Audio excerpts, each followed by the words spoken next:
Hey everybody, it's Jeff Berlin here.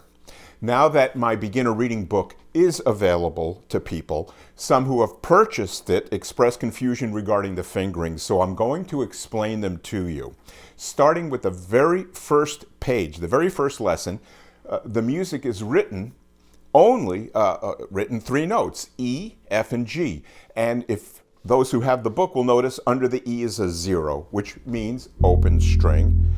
Under the F is a 1, which means first finger. And under the G is written a 3, which means the third finger. So literally the entirety of the exercises starting on the note E are only played three ways: open string, first finger, and third finger.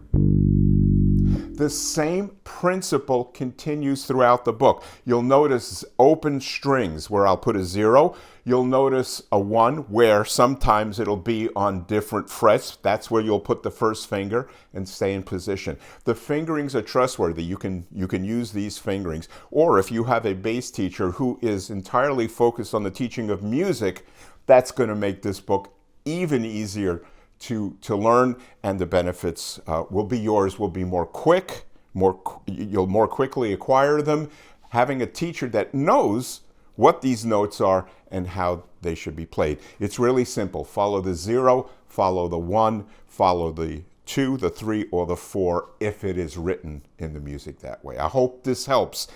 Everybody can do this. Thanks.